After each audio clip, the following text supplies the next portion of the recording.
So the sun for Gemini Ascendant, it rules house 3.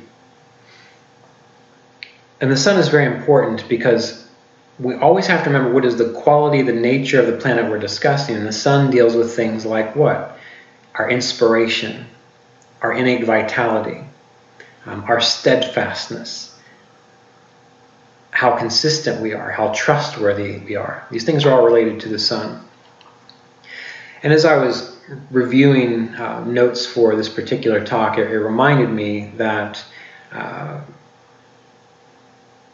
the idea of the planets for each ascendant, they play such a pivotal role in the idea of yogas and a person's success in life. Yogas in the sense of how powerful and how purposeful is a person going to be. And one of my favorite classes in the astrological apprenticeship course was the class specifically on yogas, because it gets into the mathematics of it. It breaks down every ascendant and goes through how each planet functions for that ascendant in regards to producing yoga, success, well-being, as well as breaking yoga, success, and well-being. And so the sun is an interesting planet for Gemini in that it rules the 3rd house. And when it comes to yogas, the 3rd, the 6th, and the 11th are the most difficult houses to cause problems for people in their life, kind of drives them off their path.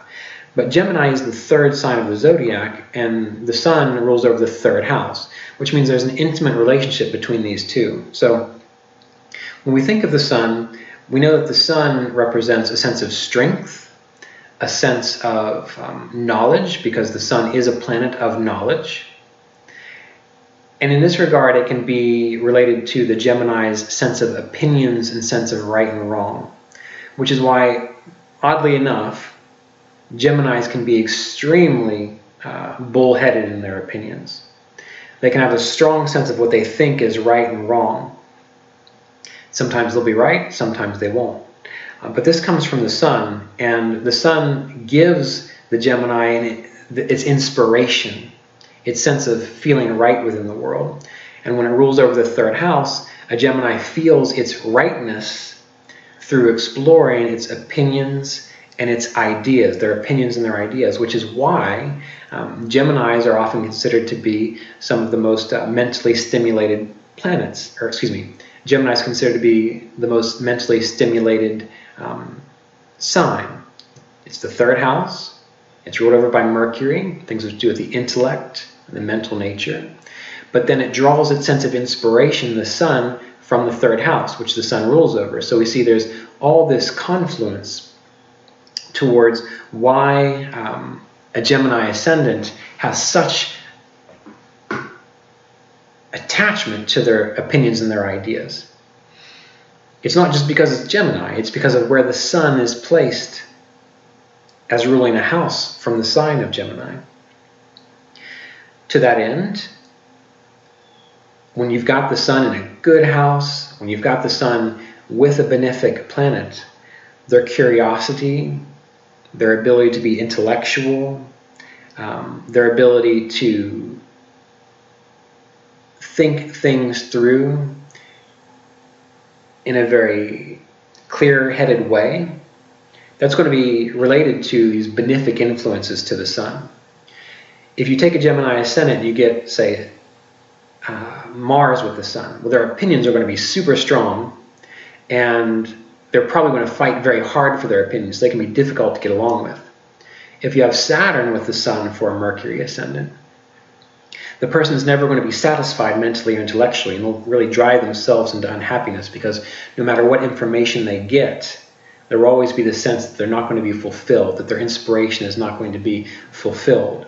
And so for a Gemini ascendant, Mercury, Saturn, Sun combinations, they can lead to a lot of unhappiness, which is even more reason why they need to seek out things like meditation and detached meditation practices, and even things like Buddhism can be very helpful for them. But it all comes down to this idea that the sun deals with how a Gemini is inspired. And they're going to be inspired through intellectual things, their curiosities, their opinions.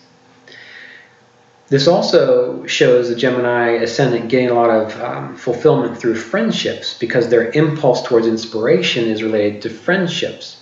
And in this regard, a Gemini Ascendant can be extremely flaky if they've got an afflicted Sun or an afflicted Mercury, because they just can't keep it together enough to maintain long-term, healthy, committed friendships and relationships. They don't understand why you have to suffer through some difficulties in relationships to make it work well. But on the other hand, if you get a nice Sun for a Gemini Ascendant, they can be the most loyal, the most devoted, the most friendly, the most appealing friends to have around, because that Sun then gives them strength to find inspiration through being a good friend, a good coworker, a good teammate. So it's interesting with Gemini Ascendants, as we'll see, they can tend to be the most extreme in their natures. Now, the Sun rules over the 3rd house, but it is debilitated in the 5th house, and it is exalted in the 11th house. So debilitated in the 5th house, but exalted in the 11th house. So what does that tell us about this innate blueprint of the Sun for a Gemini Ascendant? It shows that when a Gemini Ascendant tries to explore their own creative drives selfishly, simply for themselves to shine, for people to say, oh, look at that person, how great they are, and how skilled and artistic and how thoughtful and intelligent they are. When a Gemini Ascendant pursues creative endeavors with that kind of mindset, they are sabotaging their happiness, and they're sabotaging their ability to actualize the ideal blueprint of a Gemini Ascendant related to the Sun. That's because the Sun is debilitated in the 5th house for a Gemini Ascendant. But the Sun is exalted in the 11th house for a Gemini Ascendant. It's exalted in the 11th house. And the 11th house deals with what? Larger networks, groups of people maybe working to a higher purpose or a higher good. It essentially deals with larger bodies of people, organizations.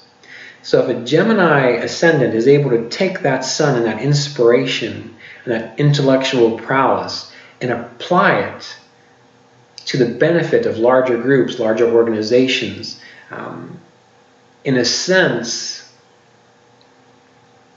trying to define oneself through a greater whole rather than just a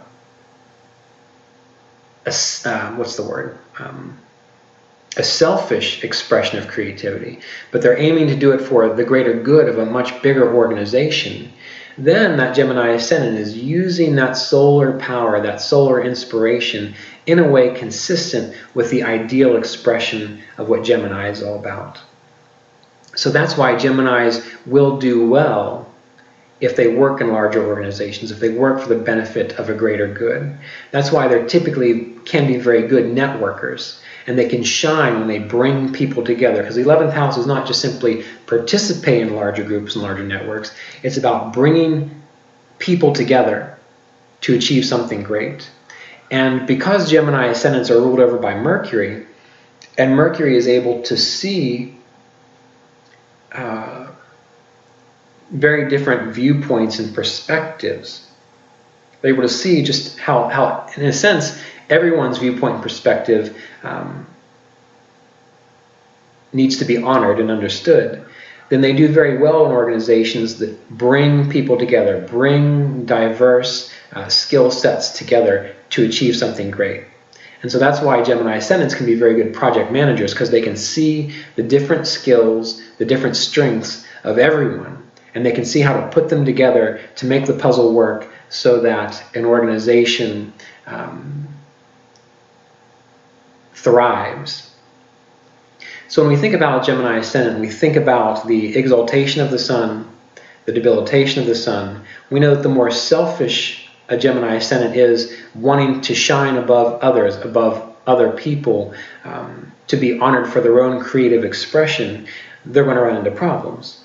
Whereas if they direct that creative expression, they direct that inspiration of the sun, they direct their mercurial abilities to bring people together for a greater good, then they are using that sun, that leadership capacity of the sun, in a way that's consistent with what the blueprint of a Gemini ascendant is meant to do in the world, the role that they're meant to play within this world. So these are some thoughts about the sun related to Gemini ascendant.